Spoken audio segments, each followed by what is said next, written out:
Bonsoir les amis, ravi de vous retrouver. Ce soir nous accueillons Monsieur Boris Ropsten. Bonsoir. Bonsoir, monsieur Amaury. Vous êtes vice-président du réseau Entreprendre. Oui, c'est ça. Alors, on avait accueilli ici Monsieur Mirand, mais comme on fait toujours preuve de pédagogie, c'est quoi le réseau Entreprendre? Alors, Réseau Entreprendre, c'est une association de chefs d'entreprise qui aide à la création, reprise d'entreprise. En fait, c'est une association de chefs d'entreprise qui se sont regroupés pour favoriser le développement économique du territoire au travers de la création d'emplois. Donc ils aident des gens qui peuvent être potentiellement leurs propres concurrents.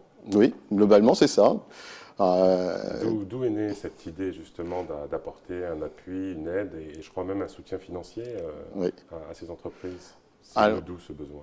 Alors, c'est comme Réseau Entreprendre, il s'est créé en Guyane en 2008, mais c'est une idée qui a pris corps 20 ans avant dans le nord de la France, avec un monsieur qui s'appelle Gérard Munier, qui avait à l'époque licencié beaucoup de personnes et qui, ne pouvant pas les replacer dans ses entreprises, a dit... C'est mais le on... patron d'Auchan. Hein. Exactement. Il a dit, on va les aider à créer des entreprises pour créer leurs propres emplois. Et ça a très bien fonctionné dans le nord de la France, ça a tellement bien fonctionné que d'autres entreprises dans d'autres secteurs ont choisi de rejoindre l'association Réseau Entreprendre au niveau national. Et les chefs d'entreprise guyanais, en 2008, ont eu exactement la même démarche en disant l'économie n'est pas super, comment on peut contribuer à ce que ça aille mieux? Ils se sont fait la même réflexion en disant on va aider des demandeurs d'emploi, des jeunes créateurs. Jeunes créateurs, c'est pas par l'âge, des néo-créateurs, à structurer leur projet entrepreneurial pour dynamiser le territoire. Combien de chefs d'entreprise? Aujourd'hui, c'est 60 chefs d'entreprise, c'est une quarantaine de lauréats accompagnés, et plus globalement, c'est 150, 200 emplois qui ont été créés depuis une dizaine d'années au travers de Réseau Entreprendre. Vous assurez un suivi également? Alors, on assure un suivi, puisque en fait, on assure un suivi avant même la création de l'entreprise ou avant même le fait que le porteur de projet devienne lauréat chez nous, puisqu'on l'aide à formaliser son projet, on l'aide à comprendre s'il est fait pour l'entreprise, parce que un des succès de Réseau Entreprendre, c'est pas que d'accompagner des personnes qui veulent créer, c'est aussi, ça, des fois, permettre à certaines personnes de se rendre compte qu'elles ne sont pas encore prêtes pour créer. Parce qu'aujourd'hui, on a un peu tendance à penser que la création d'entreprise, c'est la solution miracle. Chez Réseau Entreprendre, quand on est chef d'entreprise, on sait que ça peut être une très bonne solution, mais qui n'est pas adaptée à tout le monde. Et qu'il y a des fois, il y a des personnes qui sont dans l'entrepreneuriat en n'étant pas encore prêts. Et finalement, au lieu de les aider à franchir un palier dans leur vie, finalement, on les accompagne vers quelque chose de moins bien et on essaye vraiment d'éviter ça. C'est pas le fait de ne pas être retenu immédiatement, de ne pas être accompagnable directement par les entreprises. Ça ne veut pas dire que le projet n'a pas de vie future, mais ça veut dire que c'est peut-être pas encore le bon moment. Alors concrètement, de façon très pratique, j'ai une idée d'entreprise, je prends votre attache, qu'est-ce qui se passe? Alors, justement, chez Réseau Entreprendre, on accompagne un petit peu au-delà de l'idée, parce que l'idée, il y a beaucoup de personnes qui ont des idées. Oui, oui. Donc en fait, c'est pour ça qu'on fait la distinction entre les porteurs d'idées et les porteurs de projets.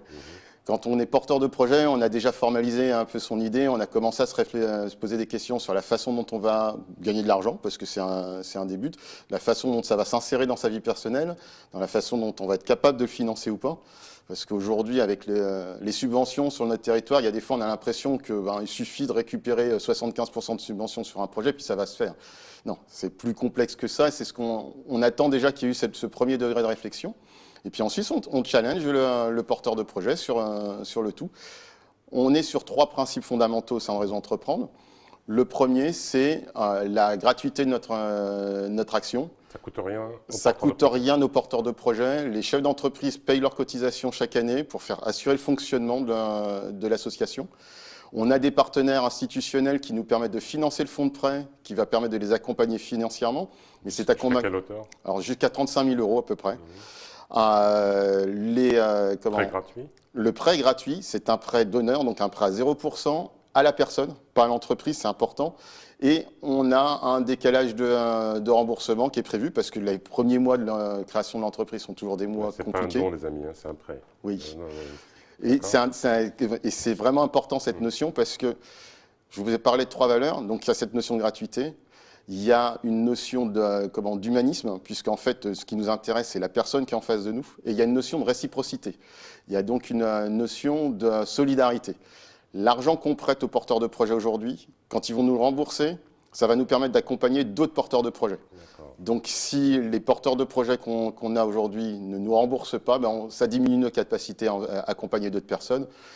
Et là-dessus, on n'a pas beaucoup de soucis parce que très clairement, les porteurs de projets qui deviennent lauréats chez nous, qui sont créateurs d'entreprises, conscients de la qualité de l'accompagnement, de ce que ça leur permet, de l'essor que ça permet d'avoir à leur entreprise, jouent complètement le jeu à la fois sur le remboursement, mais surtout sur l'investissement en temps qu'ils donnent eux aussi pour les autres lauréats après. Vous avez des exemples de réussite ici Ah sur le oui, territoire?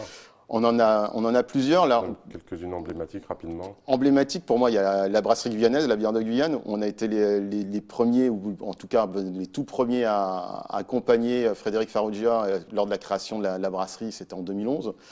Avec le succès qu'on connaît, qui a encore reçu deux médailles au Salon d'agriculture récemment. On a accompagné la création de Credo Sérigraphie, qui est aujourd'hui un acteur majeur sur les outils de communication en Guyane, qui a aujourd'hui une trentaine d'employés. On a accompagné aussi la crèche de Noah, Olivier Alfred, donc, qui est une crèche qui est à Montlucas. Là aussi, on a une trentaine 20 salariés et surtout 60 enfants qui sont accueillis chaque jour. D'ailleurs, la semaine dernière, on était chez lui dans le cadre d'une conviviale, parce que justement, comme on est sur des valeurs humaines, régulièrement, à peu près une fois par trimestre, le réseau crée des événements pour que ses membres puissent visiter, découvrir mieux les lauréats qu'on accompagne, et puis surtout les valoriser, c'est leur montrer que leur réussite elle est exemplaire, et la partager aussi avec les jeunes guyanais pour qu'ils aient une valeur d'exemplarité sur la qualité de l'entrepreneuriat. La vision économique que vous portez sur le territoire, maintenant, voilà, vous êtes dans cette pratique, vous avez une expérience, quelle est-elle? Aujourd'hui, optimiste, pas optimiste, elle balbutie, elle est morose? Pas La de langue de Guyane... bois, vous êtes Non, sur la non, TV, justement, la Guyane, c'est une terre d'optimisme. Faut pas si on regarde à long terme, on peut être qu'optimiste sur le développement économique du territoire. Ce qui est plus compliqué, c'est de gérer le court terme. On est un territoire qui a beaucoup de soubresauts, on est un territoire qui est très dépendant de la commande publique. Et de ce fait, aujourd'hui, dès qu'il y a une petite baisse de rythme sur la commande publique, toute l'économie est impactée. Et c'est une des raisons d'être de Réseau Entreprendre, c'est de se retrouver à favoriser de la création d'entreprises, d'avoir plus d'entreprises créatives, imaginatives, adaptées à leur temps, et qui du coup permettent d'avoir moins d'à-coups et d'accompagner le développement démographique du territoire. Parce que cette démographie, c'est un atout, c'est aussi une source d'un certain nombre de solutions à trouver. On se bat au quotidien pour ça. Monsieur Robsten, le format de l'émission est en cours. Merci d'avoir répondu à nos questions. Merci à vous de m'avoir reçu. Les amis, les programmes continuent sur ATV Guyane. Une nouvelle fois, merci pour vos retours. À bientôt. Tchembé.